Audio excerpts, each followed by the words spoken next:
Hello friends, आप सभी का हमारे चैनल यूटेक यूनिटी टेक्नोलॉजी में बहुत बहुत स्वागत है।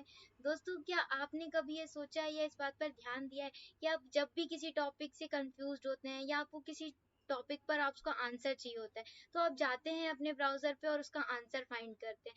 तो आप अपने नॉर्मली क्रोम ब्राउजर पर जाते हैं, अपना टॉपिक सर्च करते हैं और आपको ढेरों वेबसाइट्स का कलेक्शंस मिल जाता है, जिसमें आप एक वेबसाइट को देखते हैं और अपने आंसर को फाइंड करते हैं। आपको वहाँ सॉल्यूशन तो मिल जाता है, लेकिन क्या आपने कभी ये सोचा है कि जो वो वेबसाइट है, ब्राउजर किस तरह उस वेबसाइट को आपको ओपन करके शो कर रहा है? मतलब एक वेबसाइट जो है किस तरह ब्राउजर्स में एग्जीक्यूट हो रही है। तो आज की इस वीडियो में हम यही देखने वाले हैं कि एक ब्राउजर के क्या क्या कंपोनेंट्स होते हैं, कितने पार्ट्स होते हैं, कौन सा पार्ट उसका एक वेबसाइट को एग्जीक्यूट कर रहा होता है। क्योंकि एक वेबसाइट जो होती है वो भी कोडिंग के थ्रू ही बनी होती है। मतलब एक वेबसाइट जो शो हुई है आपको, उसके पीछे कुछ कोड्स लिखे हुए हैं, वो कोड्स ही ब्राउजर किस तरह रीड करता है उन कोड्स को, फिर आपको एक फाइनल एक वेबसाइट वो शो करता है। तो ब्राउजर किस तरह एक वेबसाइट को रिसीव कर रहा है, उसमें क्या चीजें वो रिसीविंग की, सेंडिंग की प्रोसेस क्या हो रही है, ब्राउजर के कितने कंपोनेंट्स होते हैं, आज की इस वीडियो में हम यही देखने वाले हैं। तो चलिए गाइस, शुरू करते हैं।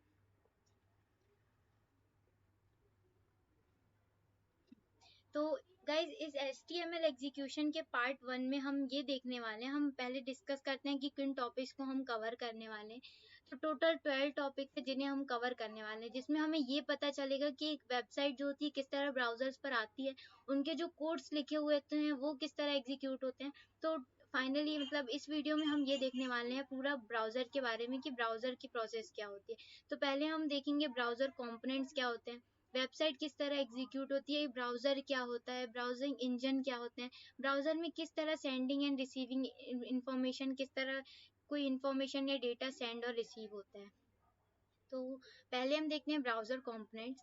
तो टोटल हमारे 7 कंपोनेंट्स होते हैं एक ब्राउजर में, जिसमें फर्स्ट होता है यूजर इंटरफेस, सेकंड होता है ब्राउजिंग इंजन, थर्ड होता है हमारा रेंडरिंग इंजन। रेंडर मतलब होता है एग्जीक्यूशन इंजन। यही वो इंजन होता है जिसके थ्रू हमारा एक वेब पेज, मतलब एक वेबसाइट का एक जो वेब पेज होता है वो हमें हमारी स्क्रीन पर शो होता है, मतलब एक एग्जीक्यूट होता है। तो यही इंजन जो होता है यहाँ पर वर्क कर रहा होता है। फिर हमारा एक मॉड्यूल होता है ब्राउजर का, नेटवर्किंग। उसका एक पार्ट होता है जेएस इंटरप्रेटर, एक पार्ट होता है यूआई बैकएंड, और लास्ट हमारा होता है स्टोरेज मॉड्यूल। तो इन सभी 7 पॉइंट्स को हम समझने वाले हैं, जिसमें पहला हमारा है यूजर इंटरफेस। तो यूजर इंटरफेस से ये मीनिंग है कि हम जब किसी ब्राउजर में जाते हैं तो हमारा फर्स्ट इंटरेक्शन उस ब्राउजर से क्या होता है। जैसे कि सपोज हम क्रोम ब्राउजर पर गए हैं, हम क्रोम ब्राउजर पर अभी हैं, तो हमारा क्रोम ब्राउजर पर फर्स्ट इंटरेक्शन क्या हुआ, यहाँ पर हमें एक ब्लैंक पेज टाइप शो हो रहा है। यहाँ पर पहले हमें गूगल का आइकन शो हो रहा है, एक सर्च बॉक्स शो हो रहा है, कुछ यहाँ पे हमें एक यूआर, यहाँ पर एक सर्च बॉक्स हमें शो हो रहा है, जिसमें हमें यहाँ पर पता चल रहा है कि हम अभी गूगल की मतलब जो जिस वेब पेज पर हैं हम, उसका यहाँ पर यूआरएल हमें यहाँ पर शो हो रहा है। यहाँ हमें एक होम का आइकन दिख रहा है, फिर एक रिफ्रेश बटन यहाँ शो हो रहा है, बैक का बटन है, फॉरवर्ड बटन है, यह हमारा टैब यहाँ पर शो हो रहा है, कौन सा टैब अभी ओपन है। फिर उसके बाद यहाँ पर हमारा ये जो टैब हिस्ट्री होती है, यहाँ पर इससे हमें शो होती है कि मिनिमाइज और मैक्सिमाइज, हमारा मिनिमाइज बटन है, फिर ये रीस्टोर डाउन बटन है, क्रॉस बटन। तो ये जो ब्राउजर का इंटरफेस होता है, यूजर इंटरफेस, जो फर्स्टली ब्राउजर पे शो होता है यूजर को। इसी तरह हमारे क्रोम एज का ब्राउजर है, माइक्रोसॉफ्ट एज का, यहाँ पर हमें सेंटर पर बिल्कुल आइकन शो हो रहा है, हमारे माइक्रोसॉफ्ट एज का आइकन हमें यहाँ पर शो हो रहा है। फिर एक सर्च बार, यहाँ पर सर्च बार शो हो रहा है, उसमें एक आइकन हमें शो हो रहा है, सर्च का आइकन। यहाँ यूआरएल हमें शो हो रहा है, करंट पेज का यूआरएल हमें जो शो होता है। और मतलब जो यहाँ पे किसी भी ब्राउजर को जब हम ओपन करते हैं तो उसका जो फर्स्ट इंटरेक्शन होता है, जो चीजें हम देखते हैं वो हमारे यूजर इंटरफेस में आती है।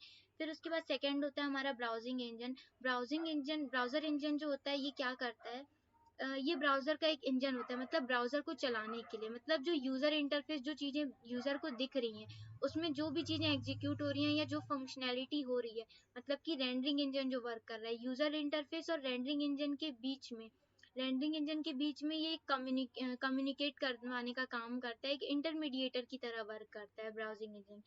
फिर जो थर्ड है हमारा रेंडरिंग इंजन। रेंडर मतलब मैंने अभी बताया कि एग्जीक्यूशन होता है, मतलब कि हमारा ये एग्जीक्यूशन इंजन होता है, यही हमारे HTML के वेब पेज को एग्जीक्यूट करने का काम कर रहा होता है। फोर्थ है हमारा नेटवर्किंग। तो नेटवर्किंग की मीनिंग ये है कि इंटरनेट के थ्रू ब्राउज़र को कनेक्ट रखना, मतलब कि जो हम HTTP request, hypertext transfer protocol या फिर file transfer protocol FTP request के थ्रू हम इंटरनेट के थ्रू ब्राउज़र को कनेक्ट रख पा रहे हैं, तो ये हमारे नेटवर्किंग पार्ट में।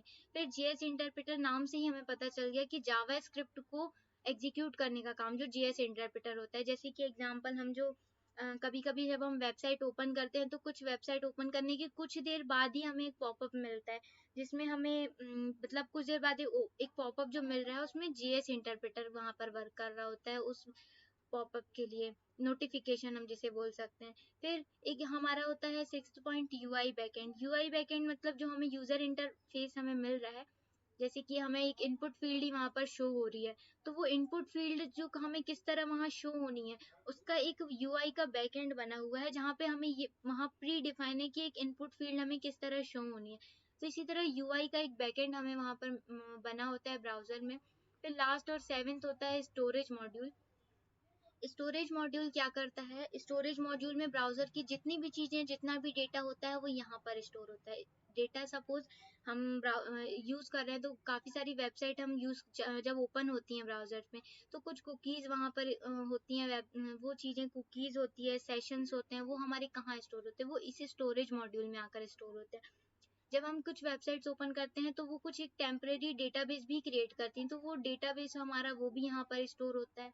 फिर कभी कभी आप लोगों को ये तो सभी को नॉलेज होगी इसकी कि जब हम कभी किसी वेब पेज को मतलब जब किसी कहीं पर हम लॉगिन वगैरह कर रहे होते हैं तो लॉगिन करते हैं तो हमारा पासवर्ड सेव करने का जब हमें एक नोटिफिकेशन मिलता है लॉगिन पर करने के बाद, तो वो लॉगिन जब पासवर्ड हम सेव करते हैं तो वो जो पासवर्ड सेव होता है तो वो कहाँ जाकर सेव होता है, वो इसी स्टोरेज मॉड्यूल में आकर सेव होता है। तो जैसे कि अभी 7 कंपोनेंट्स को हमने देखा, तो इन 7 कंपोनेंट्स के बारे में हम शॉर्ट में एक बार फिर से देखते हैं।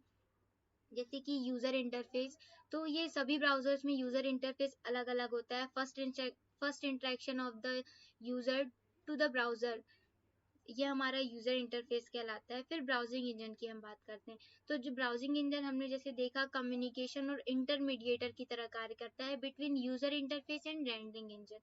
फिर रेंडरिंग इंजन क्या होता है, हमारा जो HTML पेज होता है, मतलब कि जो हमारा वेब पेज होता है जो HTML लैंग्वेज से बना होता है उसको एग्जीक्यूट करने का काम यहाँ पर हमारा रेंडरिंग इंजन के थ्रू होता है। फिर नेटवर्किंग आती है, तो नेटवर्किंग मतलब to connect browser to HTTPS and FTP in internet. Internet में HTTP और मतलब हाइपरटेक्स्ट ट्रांसफर प्रोटोकॉल, ये इनके थ्रू HTTPS रिक्वेस्ट और FTP रिक्वेस्ट के थ्रू हमारे ब्राउजर को कनेक्ट रखना, ये हमारी प्रोसेस नेटवर्किंग मॉड्यूल का काम होता है संभालने का। फिर JS इंटरप्रेटर मतलब ये हमारे जावा स्क्रिप्ट को एग्जीक्यूट करने के लिए काम आता है। फिर UI backend, it is a backend of UI, यहाँ पर सारे प्रीडिफाइंस हमारी चीजें, जो UI होता है कि क्या चीजें हमें किस तरह शो होनी है, एक इनपुट बॉक्स हमें किस तरह शो होगा, तो यूआई का पूरा एक यूजर इंटरफेस का एक बैकएंड रेडी होता है जो प्री डिफाइन होता है, वो हमारा यूआई बैकएंड में ये हमारा संभालता है। फिर लास्ट होता है स्टोरेज, तो ये मॉड्यूल हमारा स्टोरेज के लिए वर्क करता है, जैसे कुकीज हो गए, सेशंस, टेम्परेरी डेटाबेस जो कुछ वेबसाइट्स कभी कभी क्रिएट करती है, तो वो हमारा डेटाबेस यहाँ पर क्रिएट होता है। फिर पासवर्ड सेव का तो हम सभी जानते हैं कि रिमेंबर मी ऑप्शन जो हमें मिलता है कि पासवर्ड हम सेव कर दें तो कभी दोबारा हम जब लॉग इन करते हैं तो हमें हमारी आईडी पासवर्ड वहाँ से हमें मिल जाता है, तो जब हम पासवर्ड सेव करते हैं तो ये भी हमारे इस मॉड्यूल में आके सेव होता है। तो ये हमारे पूरे टोटल 7 ब्राउजर कंपोनेंट्स थे, ब्राउजर के पार्ट्स थे हम इसे कहेंगे, जो हमारे ब्राउजर के पार्ट्स हैं। ये टोटल 7 पार्ट्स होते हैं, हमने देखा कि ये सब क्या होते हैं। फिर उसके बाद नेक्स्ट हम देखते हैं कि एक वेबसाइट जो होती है वो किस तरह ब्राउजर में एग्जीक्यूट होती है। तो जब हमने कहा कि वेबसाइट जो होती है उसके पीछे भी कुछ कोड्स लिखे होते हैं, मतलब HTML लिखा होता है, CSS जो होता है एक वेब पेज की स्टाइलिंग के लिए यूज होता है, जावा स्क्रिप्ट लिखा जाता है, तो ये किस तरह एग्जीक्यूट होता है। तो सबसे पहले जो ब्राउजर का एग्जीक्यूशन होता है वो HTML पेज से एग्जीक्यूशन हमारा स्टार्ट होता है। इसीलिए कभी भी जब हम किसी वेबसाइट का URL ओपन करते हैं तो वहाँ पर हमारा index.html ही हम ओपन करते हैं, या फिर हम कभी किसी अपने एप्लीकेशन को जो हमने बनाया होता है उसमें कोई भी फाइल होती है तो हम हमेशा HTML एक्सटेंशन वाली फाइल को ओपन करते हैं। तो यहाँ पर सेम यही है कि हम पहले HTML जो होता है हमारा वो एग्जीक्यूट होता है, वहाँ से एग्जीक्यूशन स्टार्ट होता है। वो एग्जीक्यूशन हमारा एक HTML जो डॉक्यूमेंट होता है वो एक डॉक्यूमेंट ऑब्जेक्ट मॉडल रेडी करता है, वहीं हमारा जो CSS अप्लाई हुई होती है, स्टाइलिंग जो होती है, वो एक CSS ऑब्जेक्ट मॉडल अप्लाई करती है। ये दोनों हमारे डॉक्यूमेंट ऑब्जेक्ट मॉडल और CSS ऑब्जेक्ट मॉडल, ये हमारा एक रेंडर ट्री तैयार कर रहा होता है। रेंडर ट्री मीन्स ये जो डॉक्यूमेंट ऑब्जेक्ट मॉडल होता है, ये क्या एक्चुअली में होता क्या है, ये हमारा ट्री डेटा स्ट्रक्चर को फॉलो करके बना हुआ होता है। इसमें क्या होता है कि जो भी नोट्स होती हैं हमारी, वो ट्री फॉर्म में कलेक्ट होती हैं, ट्री डेटा स्ट्रक्चर को फॉलो करके कनेक्ट होती हैं और हमारा एक डॉक्यूमेंट ऑब्जेक्ट मॉडल बनाती है। इसी तरह हमारा CSS का भी ऑब्जेक्ट मॉडल बनता है, तो ये ट्री डेटा स्ट्रक्चर को फॉलो करके बना हुआ होता है। फिर हमारे ये दोनों ट्रीज डेटा स्ट्रक्चर जो होते हैं, ये एक रेंडर ट्री मतलब एक रेंडर ट्री रेडी करते हैं, एक एग्जीक्यूटेबल ट्री को तैयार करते हैं। इस ट्री की फिर लेआउट होता है। लेआउट मीन्स हमारी पोजीशनिंग कहाँ होनी है, कौन सा एलिमेंट कहाँ पर एडजस्ट होना है। हमारा हेडर जो है वो टॉप से मतलब टॉप पर होगा। फिर हमारा जो ए साइड होगा वो लेफ्ट साइड पे एडजस्ट होगा। हमारी बॉडी कितने सेक्शन में, कितने पार्ट में हमें मिलने वाली है, मतलब कौन से सेक्शन को पोजीशन कहाँ देना है, ये हमारे लेआउट सेक्शन में डिफाइन होता है।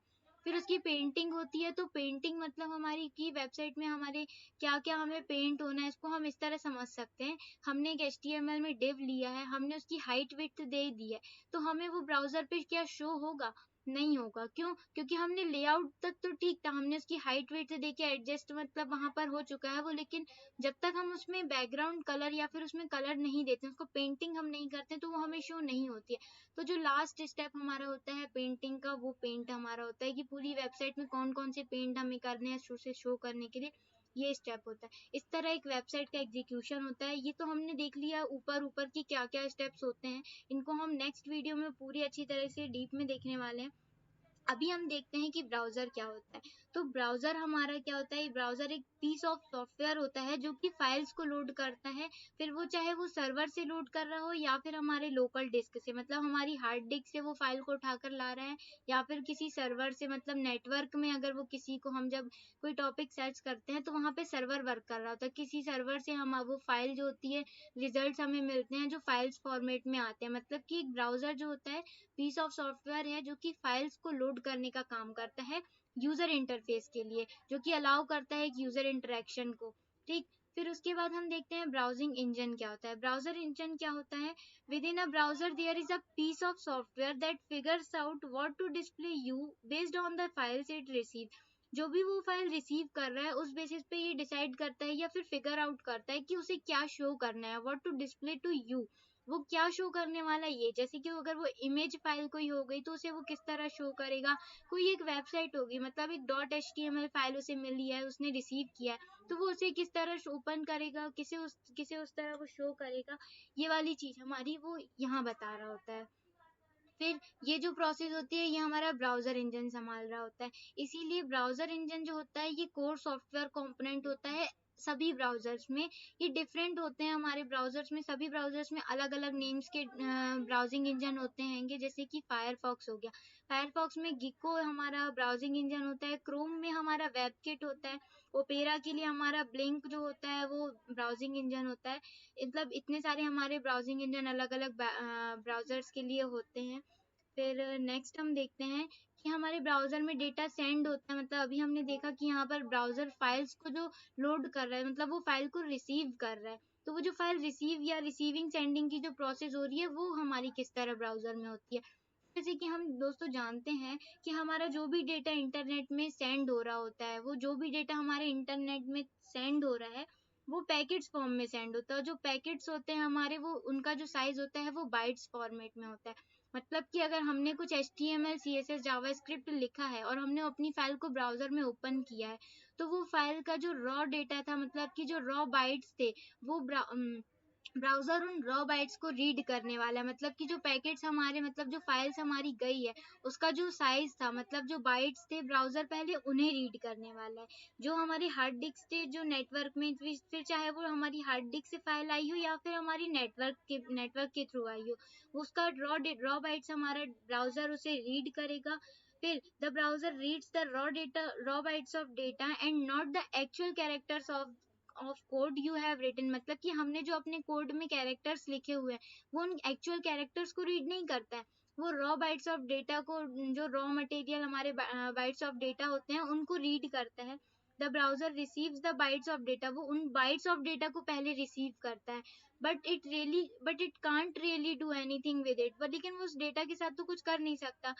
तो पहले वो उस डेटा के साथ करेगा क्या, जो फर्स्टली उसने रिसीव किया है उस डेटा को उसे कन्वर्ट करना होता है सबसे पहले, जो कि वो उसे, जिससे वो उस डेटा को समझ पाए कि वो डेटा कहना क्या चाह रहा है। तो पहले उस रॉ बाइट्स ऑफ डेटा को वो कन्वर्ट करता है टू फ्रॉम इट अंडरस्टैंड्स, मतलब जिसमें वो उसे समझ पाए।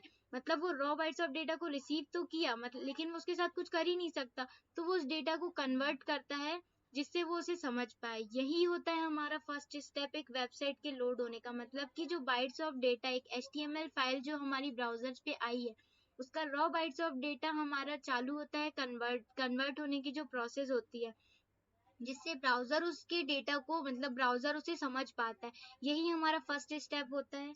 फिर जैसे कि हम सपोज मानते हैं, अब हम आते हैं वेबसाइट पर। एक वेबसाइट जो होती है वो कुछ कोड से मिलकर बनी होती है, जिसमें हम HTML लिखते हैं, CSS लिखते हैं। HTML मतलब हम एक वेबसाइट का स्ट्रक्चर जो होता है वो लिखते हैं, कोडिंग के थ्रू हम बनाते हैं। फिर उसकी स्टाइलिंग हम CSS के थ्रू देते हैं, उसमें क्या फंक्शनैलिटी होनी है वो JS के थ्रू हम बताते हैं। फिर ये जो सारा डेटा जो होता है एक टोटल वेबसाइट का जो हमारा बना होता है, ये जब ब्राउजर पे जाता है तो इसका बाइट्स ऑफ डेटा जो गया है, रॉ बाइट्स ऑफ डेटा, ये कन्वर्ट होता है जिसमें ब्राउजर उसे समझ पाए। तो यही डेटा हमारा कन्वर्ट होता है। फिर इस वीडियो में हम यहीं तक देखेंगे। नेक्स्ट वीडियो में हम ये देखेंगे कि किस तरह हमारा HTML जो होता है वो फाइनली ब्राउजर रीड करना स्टार्ट करता है, और फिर कितने स्टेप्स में उस HTML का वो डॉक्यूमेंट ऑब्जेक्ट मॉडल बनाता है। हम इस डायग्राम को नेक्स्ट वीडियो में अच्छी तरह समझेंगे कि HTML से हमारा डोम किस तरह रेडी होता है, फिर डोम CSS ऑब्जेक्ट मॉडल से CSS ऑब्जेक्ट मॉडल हमारा रेडी होता है। फिर ये जो रेंडर ट्री, लेआउट और पेंटिंग की प्रोसेस होकर फाइनली एक वेबसाइट जो रेडी होती है किस तरह एग्जीक्यूट होती है, ये हम देखेंगे। इस वीडियो में हमने ब्राउजर कंपोनेंट्स के बारे में देखा। ब्राउजर में हमने देखा कि ब्राउजर क्या रिसीव करता है, सबसे पहले वो रॉ बाइट्स ऑफ डेटा को रिसीव करता है। तो इस वीडियो में हम यही कंप्लीट करते हैं। Thank you guys, have a nice day.